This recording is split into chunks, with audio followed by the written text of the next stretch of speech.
अस्सलाम वालेकुम फ्रेंड्स। जैसा कि मैंने आपको बताया था कि कुछ अहम प्रोग्राम हैं जिसके हवाले से हम आपको ऑथेंटिक इंफॉर्मेशन देते रहेंगे। तो इस वक्त हमारे साथ मौजूद हैं हारिस फारूक साहब, सीनियर ये इमिग्रेशन कंसल्टेंट हैं। तो इनके पास उन लोगों के लिए एक बड़ा अच्छा प्रोग्राम है जो एक्सप्रेस एंट्री में फाल नहीं कर पाते किसी वजह से, और कुछ लोग तो ऐसे हैं जो लीमा के चक्कर में भी फंस जाते हैं। तो ये इनके पास एक बहुत ही अच्छा प्रोग्राम है जिसमें आप अप्लाई कर सकते हैं, और उसमें सक्सेस रेशो जो उसकी है उसकी बहुत ज्यादा है ये। तो अस्सलाम वालेकुम हारिस भाई, कैसे हैं आप? ठीक हैं, खैरियत से हैं? हमारे जो व्यूअर्स हैं उनको बताइएगा कि ये कौन सा प्रोग्राम है, क्या डिटेल्स है इसकी, और इसका फायदा क्या है एक्सप्रेस एंट्री और लीमा से, अगर आप इसको कंपैरिजन करें इसका तो। वालेकुम सलाम आबिद भाई। सबसे पहले आपका बहुत शुक्रिया। आपने एक बड़े अहम मौजू के ऊपर आज की नशिस्त का एहतमाम किया। ये बात दुरुस्त है आपकी कि एक्सप्रेस एंट्री में सीआरएस स्कोर बहुत हाई चला गया, लाइक 470 480 हासिल करना हर आदमी के बस का रोग नहीं है। तो एक बहुत बड़ी जो पॉपुलेशन है हमारी, जो ओवरसीज है, जो कि कनाडा आने की, मुस्तकिल तौर पर आने के ख्वाहिशमंद हैं, वो जब अपना आइल्स करते हैं, अपनी एजुकेशन क्वालिफिकेशन असेसमेंट करते हैं, और जब अपनी एक्सपीरियंस के स्कोर निकालते हैं, तो उनके स्कोर 300 400 से भी कहीं बीच में बनते हैं। तो they are not able to compete. उनको बहुत मायूसी होती है। ऐसे लोगों के लिए हमारे पास एक बहुत अच्छा प्रोग्राम है जो कि प्रोवेंशियल है। इसको अल्बर्टा का रूरल रिन्यूअल प्रोग्राम कहते हैं। ये अल्बर्टा प्रोवेंस में, जो कि कनाडा का बहुत मशहूर प्रोवेंस है, उसके अंदर है। और इसके लिए जो एलिजिबिलिटी का थ्रेशोल्ड है वो भी काफी नरम है as compare to express entry. आप इसमें बड़े इजीली क्वालिफाई कर सकते हैं। मसलन इसमें आइल्स का स्कोर सिर्फ उनको 5 एंड अबव चाहिए। इसमें आपकी एजुकेशन उनको सिर्फ हाई स्कूल, जो कि कनाडा का हाई स्कूल है, जो कि आउटसाइड और यूजुअली 12 ग्रेड होता है, चाहे इंडिया हो चाहे पाकिस्तान हो। तो आपने इंटरमीडिएट किया हो, आपके आइल्स में 5 हो, और आप 49 ईयर्स एज से कम हो, तो आप इस प्रोग्राम में फॉल करते हैं। इस प्रोग्राम की मैं आपको थोड़ी सी तरतीब बताता हूँ। अल्बर्टा के डिफरेंट जो रूरल कम्युनिटीज हैं, ये स्पेसिफिकली उनके लिए बनाया गया कि आप जो जो गवर्नमेंट की एक फीलिंग थी कि यहाँ पे जितने इमिग्रेंट्स आते हैं, they all move to the big cities, बड़े शहर में जाके आबाद हो जाते हैं। देहाती इलाके, जिनको रूरल एरियाज हम कहेंगे, उस पर आबादी कम हो रही है, वहां पे कोई नहीं बसना चाहता। तो उन लोगों को जो ओवरसीज से आ रहे हैं कनाडा में सेटल होने के लिए, उनको अट्रैक्ट करने के लिए ये एक प्रोग्राम बनाया गया। अब इसमें एलिजिबिलिटी मैंने आपको बता दी। अब मैं इसको आपको अगला स्टेप बताता हूँ कि इसमें और क्या रिक्वायर्ड है। इसमें हमें जो सबसे अहम चीज रिक्वायर्ड है वो ये है कि जो एलिजिबल कम्युनिटीज हैं रूरल अल्बर्टा के अंदर, वहां पे जो एम्प्लॉयर्स हैं, लाइक जो कंपनीज हैं, मीडियम साइज की हैं, स्मॉल की हैं, कोई इशू नहीं, वो आपको जॉब ऑफर दे। ठीक है, उनसे आप रिटर्न जॉब ऑफर देंगे। वो रिटर्न जॉब ऑफर वो अपने रूरल कम्युनिटी से अप्रूव कराएंगे। ये प्रोसेस सारा हम आपको करा के देते हैं। तो वो जब आपकी अप्रूवल हो जाएगी तो उसकी बेस पर हम आपका प्रोवेंशियल नॉमिनेशन में डालेंगे। अल्बर्टा प्रोवेंशियल में डालेंगे कि जी ये साहब हैं या साहिबा हैं, दे आर आउटसाइड कनाडा, और ये इनकी क्वालिफिकेशन है, ये इनका एक्सपीरियंस है। याद रखें, आपका एक्सपीरियंस रेलेवेंट होना चाहिए। मसलन आपको अल्बर्टा रूरल में अगर किसी ग्रोसरी शॉप में या किसी गैस स्टेशन में या किसी रेस्टोरेंट में जॉब ऑफर की गई है, तो आप बैक होम से भी आपका वही एक्सपीरियंस हो। मतलब ये नहीं हो सकता कि आप इंजीनियर हो और हम यहाँ पे आपको आप कहें कि जी आप एज अ कुक आ जाएं, ये नहीं होगा। आपका रेलिवेंट एक्सपीरियंस हो जो कि डॉक्यूमेंटेड हो बैक होम। अच्छा, जब आपका एक्सपीरियंस था, आपके पेपर्स हमने आपको रूरल कम्युनिटी से अप्रूवल ले दी, उसके बाद हम प्रोवेंस में चले गए, वहां से प्रोवेंशियल हमने सारी आपकी फाइल प्रिपेयर करके सबमिट की। हमने प्रोवेंशियल से नॉमिनेशन ली कि ये इन साहब की ये फैमिली है, ये क्वालिफाई करते हैं, ये जॉब है, तो इनको प्रोवेंशियल नॉमिनेशन आप करके दें। वो कर देते हैं।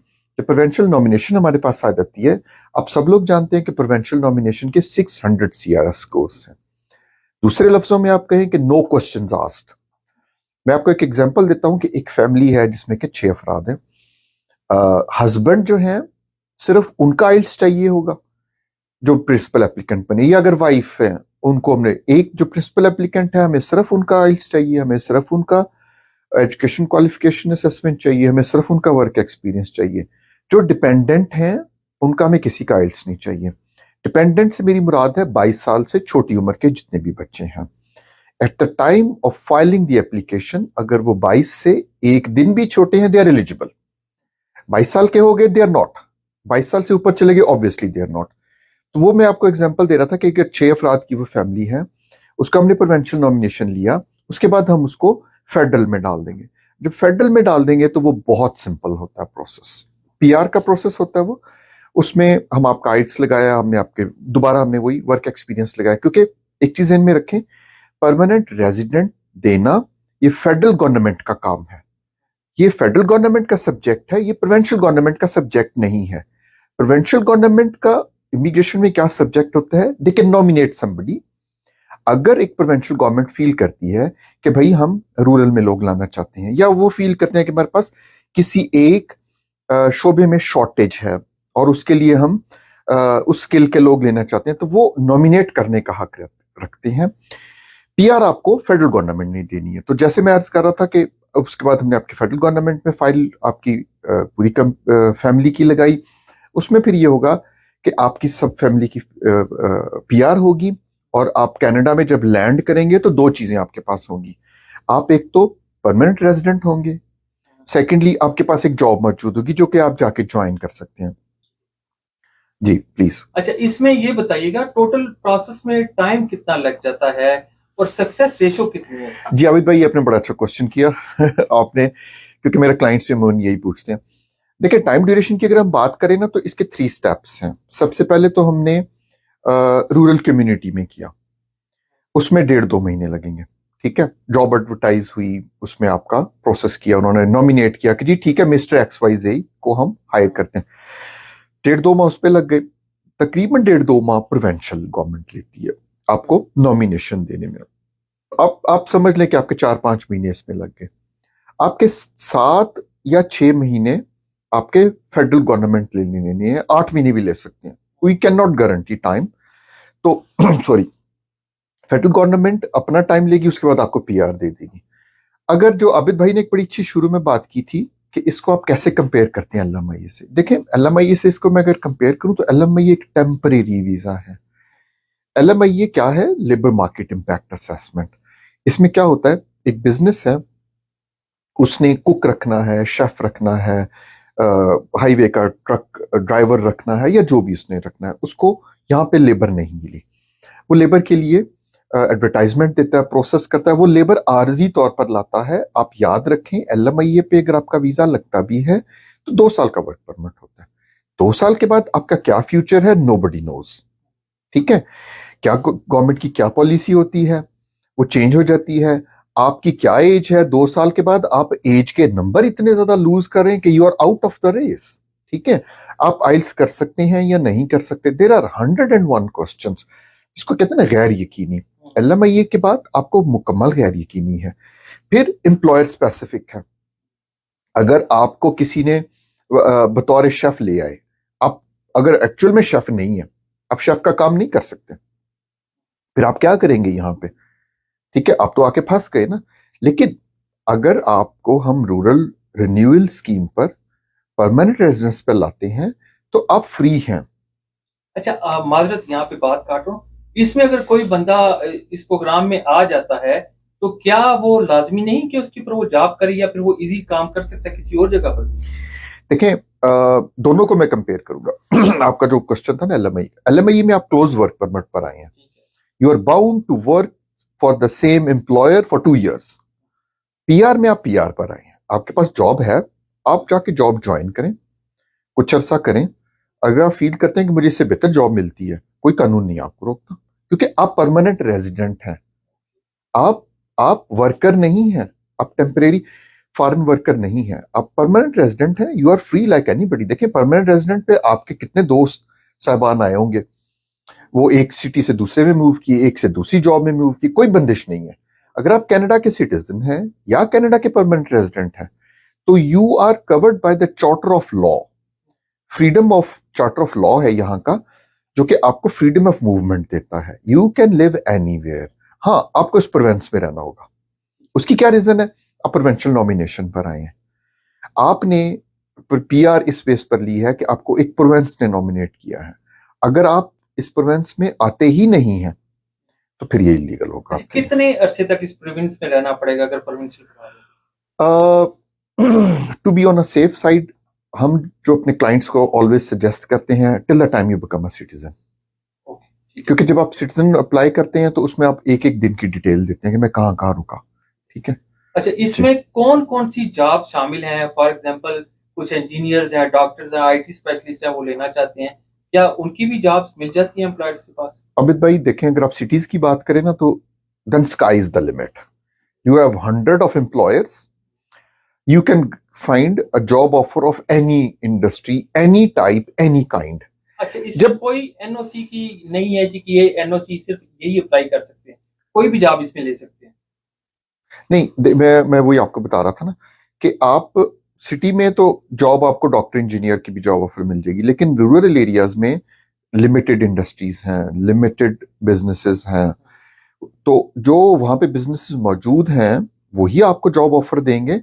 अगर आपको डॉक्टर इंजीनियर को भी मिल जाती है, सॉरी डॉक्टर को तो नहीं, लेकिन क्योंकि डॉक्टर का लाइसेंस चाहिए, डॉक्टर यहाँ पे नहीं आ सकता जॉब ऑफर पर, इंजीनियर है, आईटी वाले हैं, अगर आपको कोई रूरल एरिया में इंडस्ट्री ऐसी है जो आपको जॉब उसमें देने के लिए रेडी है, बिल्कुल आप आ सकते हैं, कोई बंदिश नहीं है। एनओसी की कोई बंदिश नहीं, जो आपका क्वेश्चन था ना, एनओसी की कोई बंदिश नहीं है यहाँ पर। बहुत बहुत शुक्रिया आपका हारिस भाई कि आपने इतने डिटेल से हमें बताया। तो इंशाल्लाह फ्यूचर में भी आपकी जो एक्सपर्ट राय है वो हम लेते रहेंगे और अपने व्यूअर्स को इसके हवाले से आगाह करते रहेंगे कि जो लोग यहाँ पर लीगल तरीके से आना चाह रहे हैं तो उनको ऑथेंटिक इंफॉर्मेशन ऐसी दी जाए जो उनको कहीं और से नहीं मिल रही।